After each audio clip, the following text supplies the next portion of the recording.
A princípio, nós homens estarmos juntos aqui unidos e orientados pelo Espírito Santo de Deus, possamos compartilhar experiências, opiniões, tirar dúvidas, discutir um pouco o nosso ser homem.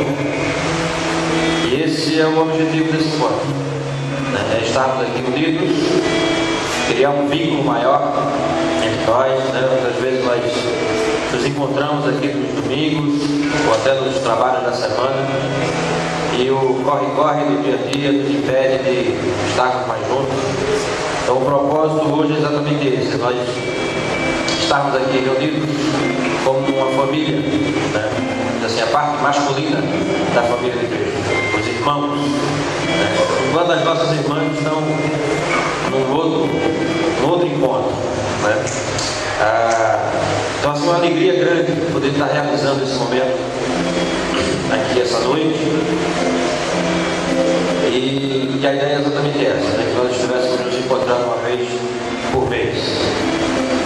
Nós vamos, nos nossos encontros, estar sempre orando, louvando, ouvindo a palavra, ouvindo o que o nosso Deus tem a nos falar. Mas também vai ter um momento especial para nós compartilhar o que foi ouvido, compartilhar o que foi entendido e compartilhar o que é que o Espírito Santo de Deus falou no nosso coração. Amém? O lar, ele tem suma importância na vida humana, pois é o berço de hábitos, caráter, crença, moral de cada ser humano, seja no contexto mundial, nacional, municipal ou familiar.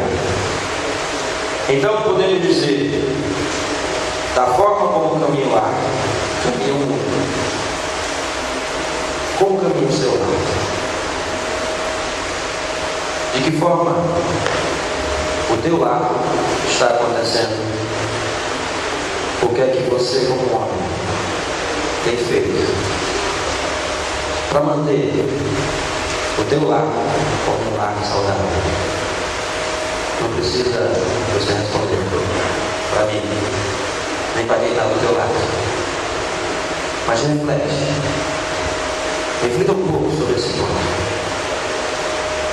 Como caminha o seu lar?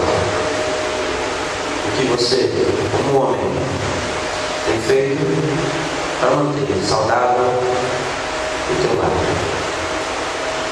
Eu queria convidar o nosso pastor Léo Márcio. Graças a parte de nosso Deus, e a paz que vem dele também, graças e paz que vem através de nosso Senhor Jesus Cristo, por meio de quem temos recebido a redenção, perdão dos pecados, a remissão dos pecados, em quem temos acesso à presença de Deus livre e ousada, mas também em Cristo Jesus, em quem temos o ideal, o modelo ideal, a masculinidade, a perspectiva correta sobre o que significa ser homem, como ser um líder que ama a sua esposa, que toma responsabilidades, que lidera, que administra, que é homem de fato, Nós vivemos um tempo muito difícil. É uma era onde a masculinidade é meio esquisita, estranha, mesmo dentro da igreja. Nós vamos ver, estamos na verdade vendo e vamos ainda perceber e sentir as sérias consequências de homens que não sabem o que de fato significa ser homens. Eles casam, eles têm filhos, e eles se divorciam, eles abandonam os filhos. Uma série de crises que surgem desse tipo de homem que se propõe a montar uma família. Nós precisamos entender então o que a Bíblia tem a dizer sobre isso, o padrão de masculinidade daquele que Deus criou para nós, que exemplificou na pessoa de seu filho, e como é importante para cada um de nós que estão crescendo, já cresceram, que já são pais, que já são esposos, ou que ainda serão, a gente entender que é tempo de cada um de nós tomar uma séria decisão quanto a essa questão muito importante. ser homem, ser de fato homem segundo o padrão do Senhor. Vou pedir que você abra sua Bíblia, então, na primeira carta do apóstolo Pedro, no capítulo 3, verso 7. Essa é uma carta muito importante, uma carta escrita a uma igreja, a um grupo de irmãos que estava sofrendo por ser cristão. E eles estavam vivendo numa região onde eles cresceram, onde eles nasceram e cresceram, e eles se tornaram cristãos. Deus os alcançou por sua graça, e agora seus parentes, seus vizinhos, seus amigos, até mesmo as pessoas com quem eles trabalhavam, estavam perseguindo, estavam difamando, tirando sua paz. Alguns estavam perdendo emprego, maridos estavam perdendo, esposas estavam sendo expulsas dos seus lares. E uma questão importante é como viver como um povo de Deus, como cristão de fato, em um mundo hostil à fé. E se tem uma relação onde a crise é muito grande, é 1 Pedro capítulo 3, verso 7, é a da relação conjugal. Como mulheres cristãs e homens cristãos podem viver sua vida a dois plenamente no mundo hostil a Cristo. E mais, como homens e mulheres podem viver plenamente sua vida a dois em Cristo Jesus, se seu marido não é cristão, se sua esposa não é cristã. Dentre as ordens que Pedro dá à igreja, das mulheres, se você perceber, ele gasta muito mais tempo dando até as instruções para as mulheres, exatamente pela luta e dificuldade que elas tinham muito maior do que os homens, que é exatamente amar os seus maridos não cristãos. E ali as ordens e orientações são claras aqui. Mas aí vem o apóstolo Pedro que escreve para os homens a seguinte perspectiva: da mesma forma, maridos, vivei com elas a vida do lar, com entendimento, dando honra à mulher como parte mais frágil, ou como vaso mais frágil, e co-herdeira da graça da vida, para que as vossas orações não sejam impedidas. E a ordem de Pedro é que os homens vivam a vida como um lar, estejam em casa, sejam líderes, pastoreiem a sua família e cuidem dela, e tratem as suas esposas com dignidade e honra, vivendo com elas, convivendo com elas, e levando em consideração dois elementos importantes acerca dessas mulheres. Primeiro, elas são de fato um vaso mais frágil, elas são fisicamente mais frágeis, emocionalmente mais frágeis, e elas foram criadas por Deus para serem cuidadas pelos seus maridos. E ao mesmo tempo elas são co-herdeiras do reino dos céus. Não há nada na sua natureza ou na sua relação com Deus que as coloque em um estado de menos dignidade que o marido. O marido deveria reconhecer que elas têm igual acesso, igual salvação, igual peso da graça de Deus sobre elas. Então, co-herdeiras não herdaram o reino dos céus com vocês, mas elas foram dadas a vocês para que vocês cuidem delas, para que vocês preservem elas, para que vocês amem, vocês de fato apastoreiem e cuidem do seu bem-estar. O pastor Mark Driscoll, ele diz que um aspecto importante acerca do homem, e ele acaba esquecendo exatamente isso, é que é algo extremamente temeroso para uma mulher casar-se com um homem. Deve surgir em sua mente uma série de medos e receios. As perguntas mais básicas que certamente invadem o coração de uma mulher é exatamente isso. Esse homem vai cuidar de mim, ele vai me amar, ele vai cuidar das minhas necessidades, vai cuidar das minhas necessidades emocionais e físicas, ele vai ser fiel a mim, ele vai cuidar dos meus filhos, eu vou sentir segurança ao seu lado, eu vou ter liberdade de relacionamento com ele ou não. Essa pergunta é interessante. E se você é pai de uma menina, você talvez tenha um deles semelhante. Imagina só, a sua filha, aquela bonequinha que nunca vai crescer para você, mas um dia vai aparecer uma mãe na sua mão, fala grosso, talvez seja maior do que você, e você já começa a imaginar todas as questões que estão implicadas aí, no namoro e no noivado. Será que esse cara igual, será que esse marmanjo aí realmente vai amar, preservar e cuidar a minha? Os mesmos dilemas que você vai ter quando a sua filha crescer são dilemas que toda mulher possui. Queridos, nós precisamos, nós homens cristãos, precisamos abraçar uma visão de masculinidade, de hombridade, que glorifique a Deus e que traga bem-estar para as nossas mulheres. No mundo que vivemos, a masculinidade é tratada de forma mais esquisita possível. Vocês podem ver. Você tem basicamente dois tipos de homens nessa sociedade. Você vai ter homens extremamente duros e você vai ter homens sensíveis demais. Não sei se vocês já perceberam, mas você tem dois grupos aí, homens muito duros e homens muito sensíveis.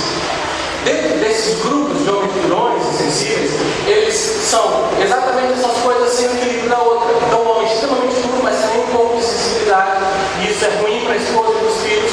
Por outro lado, um homem extremamente sensível, independente, sem nenhum tipo de firmeza e nenhum tipo de caráter mais duro e firme. É um desequilíbrio total.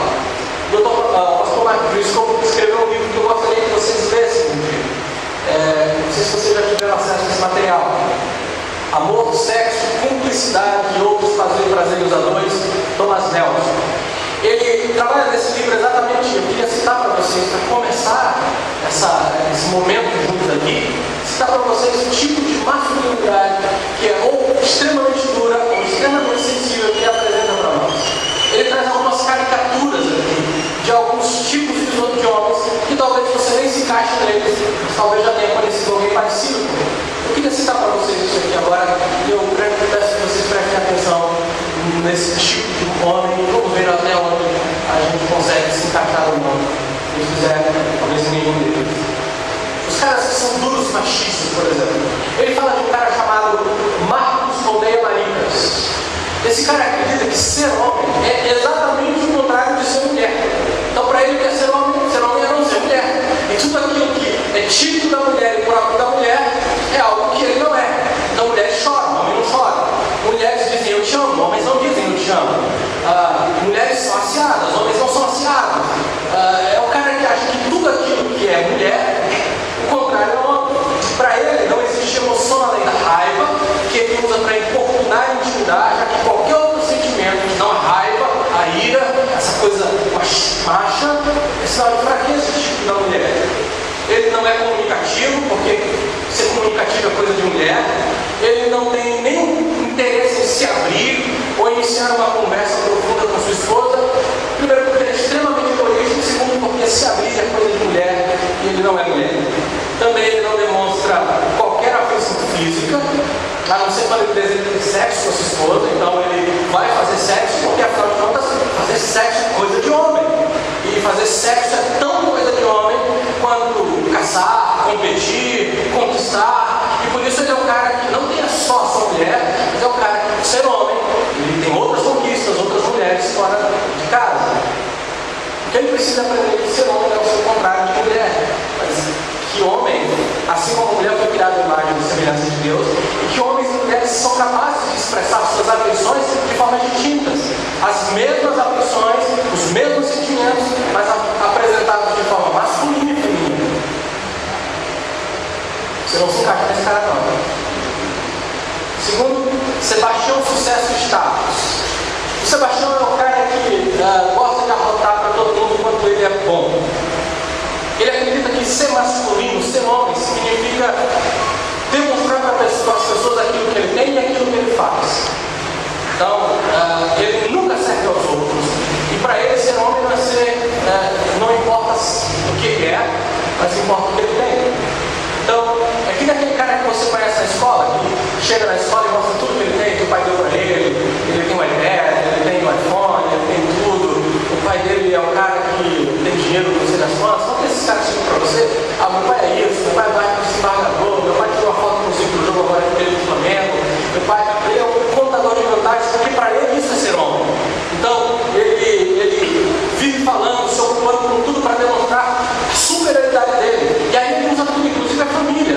A beleza da esposa, a força física, a aparência, a saúde, os filhos, o diploma, as habilidades. É o cara que está sempre mostrando o carro, tudo que é. Porque para ele ser homem é ter sucesso. É ter sucesso. Aqui em São Luís, amigo meu que faz tatuagem, é pedido presbítero de uma igreja. Ele acha absurdo como tem cara assim para fazer tatuagem com ele só para dizer para os amigos que ele fez a tatuagem e custou 400, 700, 800 reais. Porque para ele ser homem é ter sucesso. Ivan, o infernizador, ele acredita que homens são, na verdade, guerreiros, são brigões, são valentões. É aquele cara que vai para brigar mesmo, o cara que vai numa balada, está louco para arrumar uma briga, é o cara que quando vai resolver algum problema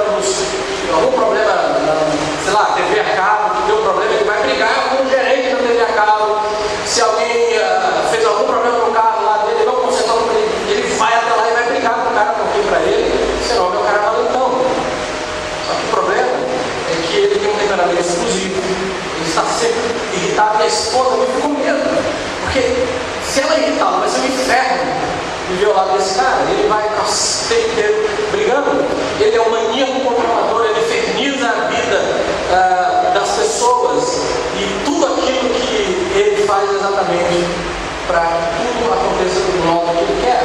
Durante grande parte da sua vida, a tática de se aproveitar das pessoas mais fracas que evitam conflito, resolver os seus problemas. Os filhos de Ivan não sentem a menor simpatia pelo pai, a esposa repreende suas escolhas terríveis, ele não consegue dar paz à família, ficar por perto, endurecer, reagir como um homem, ou curvar a cabeça, calar a boca e fazer o que é mandado é o que ele espera das pessoas que estão ao lado dele. Cara, é muito chato. Marcelo é muito parecido com o Ivan infernizador, só que Marcelo é um mandão. Marcelo acredita, porque ele leu na Bíblia que o homem é o cabeça da igreja, e portanto ele acha que todo mundo na sua casa deve obedecer. Tudo deve acontecer do jeito que ele quer. Ele ama ser autoridade, ele ama dizer aos outros o que fazer, ele odeia ter que responder a alguém e fazer o que pedem a ele. Seja onde for, ele se autodenomina o rei, o Senhor. Ele ama estar no controle, ele ama distribuir ordens. Enquanto ele é o chefe, enquanto tudo ocorre do jeito que ele quer, ele está feliz. Mas no dia que nada acontece do jeito que ele quer, no dia que as coisas não saem como desejado, então ele se torna birrento ou então se torna um pouco manhoso. Sabe aquele cara que precisa ser do lado? Esse tipo de cara não frequenta muitas igrejas. Ele não fica muito tempo na igreja, ele pula de igreja em igreja e vive questionando, porque ele acha que a igreja não é uma igreja que presta, porque na verdade a igreja que presta para ele é uma igreja onde o pastor deveria obedecer a sua ordem, fazer o que ele manda. A mulher excitado desse cara vive desgastada, você pode olhar para ela e está na cara dela que ela deve estar cara, diz o pastor Marcos. Esses são machões. Mas tem uma outra turma que também é perigosa. Esses são delicados ou covardes. Os delicados ou covardes, nós temos um grupo. Por exemplo, Márcio Pequenininho. O Márcio é um cara que nunca cresceu, o Peter Pan. Sabe, 38 anos e ele ainda está na casa da mãe jogando videogame, PlayStation. É um cara que, desorganizado, tem dificuldade de deixar a vida dele em ordem durante um tempo, conseguir um emprego e se manter, são sempre tarefas muito difíceis. Ele não é ambicioso e ele acredita que as responsabilidades atrapalham a relação dele com os hobbies dele. Jogar futebol com os amigos, passar a noite inteira jogando online com os colegas. Esse cara até se casou, mas a esposa fica na cama esperando ele terminar o jogo online com seu amigo, às 2 ou 3 da manhã. Ele é muito imaturo, seus interesses e maneirismos são de um menino e não de um homem. Ele é incapaz de pagar as contas, ele é incapaz de cuidar de si mesmo. Ele vive pedindo dinheiro emprestado para as pessoas ficam de olho nele porque ele é um cara que vai fazer besteira de vez em quando. É tipo uma criança que você tem que observar no parque de diversão porque ele vai acabar quebrando o braço. E mulheres se sentem muito atraídas por esse cara porque elas podem se tornar como uma mãe para esses cidadãos aí. Eles se aproximam, elas se aproximam desse cara para cuidar dele, não para ser cuidado. Armando ausente, esse cara é genial. Ele é um pai padrão para quem está do lado de fora, porque ele trabalha muito. Então ele vai trabalhar e trabalha o dia inteiro, põe tudo na casa. Só que quando ele volta para casa, ele vai fazer qualquer outra coisa. Então se ele tem uma grama para cortar, ele vai cortar a grama, se ele vai consertar a lâmpada, ele vai consertar, se ele vai limpar o quarto, se ele vai pintar a parede. Ele está sempre ocupado com alguma tarefa em casa. Ele paga as contas, ele arruma a televisão e vai dormir. Ele está presente em corpo, mas de alma ele está completamente ausente. Ele vive cuidando do carro, está sempre na internet, ou fica o tempo inteiro no escritório, ou vira e mexe, está na garagem, ou cuidando do jardim. Ou seja, está sempre fazendo alguma coisa que não seja interagir com a sua família, com seus filhos. Não há tempo para conversa, ele não dialoga com os filhos, ele não pergunta como foi as crianças da escola, ele não está apresentando Cristo para os seus filhos, ele não tem tempo para conversar com a sua esposa. E normalmente as diversões desse cara são diversões que ele faz ou sozinho ou com os amigos, mas nunca com a família. Quando muito, ele tem uns 2 ou 3 amigos ou um grupinho com quem ele joga futebol no fim da noite. Ele não dá abraços, ele não abraça os seus filhos e no fim das contas não passa de um covarde porque morre de medo de se envolver emocionalmente com a vida da própria família. Afinal de contas, vai ser trabalhoso conversar com a esposa e com os filhos para resolver as coisas. Eu tenho um outro cara aqui que é o Eduardo Espiritual. Eu não sei se vocês lembram do personagem dos Simpsons, o Ned Flanders. Lembra desse criança? O Ned Flanders é o seguinte: se você pedir um copo d'água para ele, ele vai dizer, sabe, água, querido. Água da vida é Jesus. Se você falar de buraco na rua, ele vai dizer, olha, você está no buraco, mas Cristo pode tirar. Tudo para ele é extremamente super espiritual. É claro, você deve evangelizar, mas o cara é chato, né? Tudo para ele tem uma ligação. E aí é o seguinte, esse cara vive com camisas com trecho, diz o pastor Luiz, com frase cristã e adesivos com trecho da Bíblia no carro, que não é errado. Ouve músicas de louvor, lê os últimos lançamentos de livros, mas que ele é tão envolvido, ele está sempre fazendo isso o tempo inteiro, chega a ser chato. E as suas famílias não gostam muito dele, é muito parecido com aquele personagem Ned Flanders. Ele não entendeu que espiritualidade não tem a ver com essas coisas. Tem a ver com conhecer Cristo e viver para a glória dele e apresentar Cristo para as pessoas de uma forma equilibrada. Tem o Bruno Bobo, esse eu conheci muito deles. O Bruno Bobo é um cara que é sempre divertido. É aquele cara que toda roda de amigos é um contador de piada. Ninguém leva ele a sério. Tudo é brincadeira para ele. Você não pode dizer duas palavras que ele leva para um sentido negativo, então ele conta uma piada. Você não conhece exatamente isso, ele sabe todas as piadas, é divertido. O grupo se reúne ao redor dele, todo mundo gosta de estar ao lado dele, mas ele é um cara que não é levado a sério. Ele nunca é levado a sério. As mulheres não levam ele a sério, as pessoas não levam ele a sério. Não sei se você se enquadra em algum perfil, talvez existam outras caricaturas de homens por aí parecidas com essa, mas hoje nós precisamos pensar um pouco sobre o que a Bíblia tem a dizer sobre isso para nós. Sabe, durante muito tempo, grande parte da história da humanidade, o homem tinha duas fases durante a sua vida: infância e vida adulta. E aí a transição da infância para a vida adulta, ela compreendia pelo menos 5 eventos importantes. O cara deixava a casa dos pais, deixava mesmo, ele não casava, levava a esposa para morar com os pais. Ele terminava então a sua educação profissional, vocacional, caía até o fim na faculdade, terminava seu curso, começava a trabalhar, ele dava início a uma carreira. Veja bem, ele não arrumava um emprego, ele começava uma carreira, ele iniciava um caminho de crescimento profissional pessoal. Ele não arrumava um emprego para usar o dinheiro para seus hobbies pessoais, ele tinha uma vocação e uma profissão. Ele dava início então a essa carreira, não uma ocupação qualquer. Ele conhecia uma mulher, ele então decidia amar essa mulher, honrar essa mulher, então ele cortejava, casava com essa mulher, depois então ele tinha um filho. Pronto, esses eram os estágios, e a gente podia dizer, ele se tornou homem. Só que com o tempo houve uma alteração nessa marcha em direção à masculinidade. Em vez de infância à vida adulta, foi criado um terceiro estágio. Aliás, esse terceiro estágio, que a gente chamou aos poucos de juventude, foi mais à frente chamada de adolescência. Aliás, a palavra adolescente aparece pela primeira vez na década de 40 numa revista Seleções, para vocês terem uma ideia. E quando você lê sua Bíblia, você fica ansioso para achar adolescente e não consegue encontrar. Você só encontra crianças e homens, crianças e adultos. Eu era criança, agora sou homem. Eu era criança, deixei as coisas de criança, sou adulto. E houve então esse terceiro estágio, a adolescência, que o doutor pastor Marco Cristo chama de meninos que conseguem se barbear. Esses meninos que conseguem se barbear, eles começaram, eles não tinham uma ideia muito clara do que significava deixar de ser criança e passar a ser homens. A adolescência começa um pouco depois da infância, mas em muitos casos ela se estende indefinidamente. Alguns de nós na igreja tentam definir para até onde vai um adolescente. Ficamos pensando em alguma coisa em termos de 17 anos, talvez a partir dos 18 a gente possa tratá-los como jovens. Mas o fato é que tem caras com 36 anos, 37 anos, que são muito parecidos com os meninos de 14 da nossa igreja. Os adolescentes não sabem como é que eles irão crescer e se tornar homens, e nenhuma pressão é de fato feita para que esse processo se conclua. Nem os pais, nem a igreja, nem as namoradas. E aí a pergunta é: o que faz o homem de fato?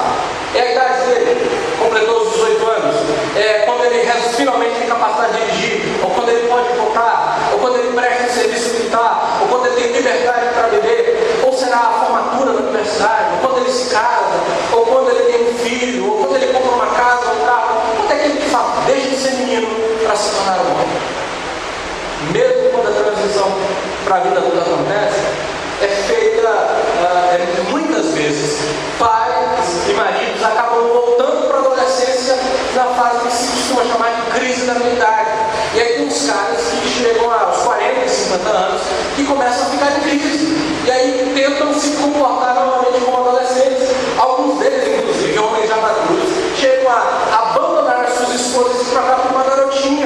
mais mal que eles conseguem encontrar aí.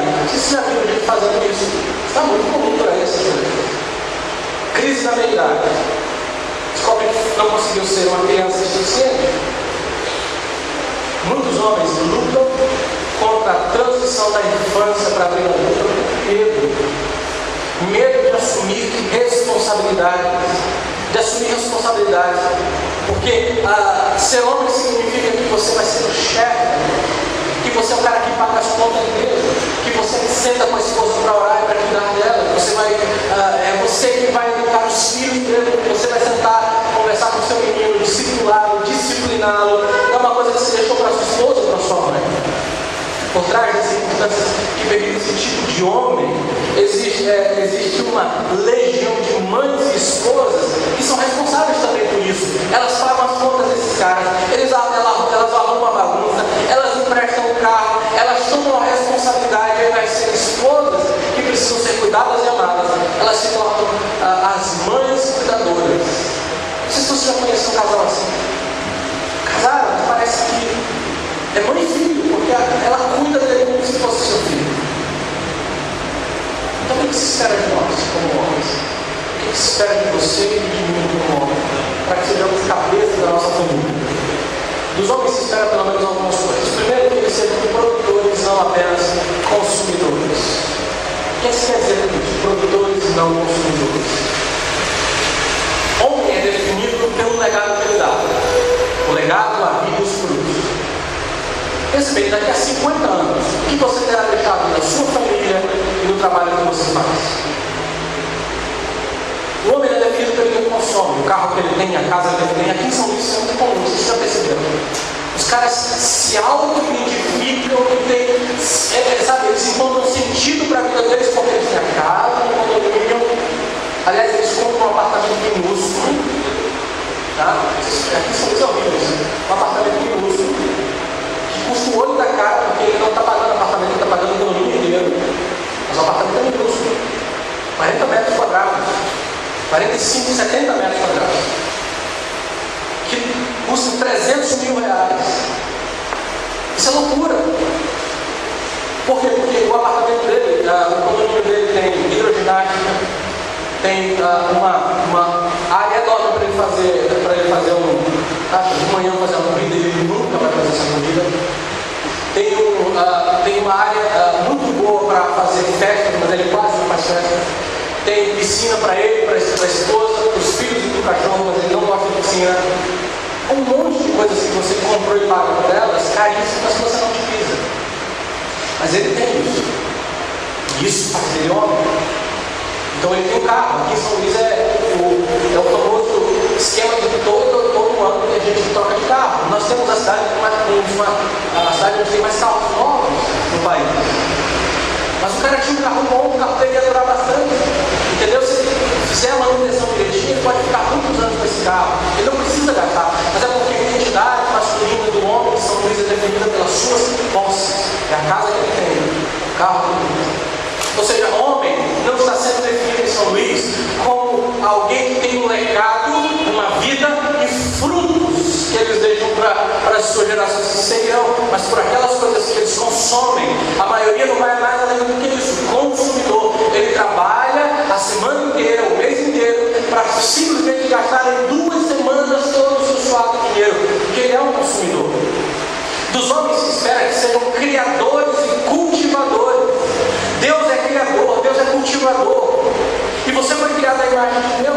Deus quer que você crie uma família, que você cultive sua esposa e seus filhos, que você crie um ministério e cultive outras pessoas cuidando delas, orientando, liderando. Ele quer que você crie um negócio e que cultive a sua atividade, que você seja um profissional, que você tenha ambição com essa profissão e cultive isso deixando um legado, que você seja fornecedor e não consumidor, que você seja produtor e não apenas um gastador na sociedade.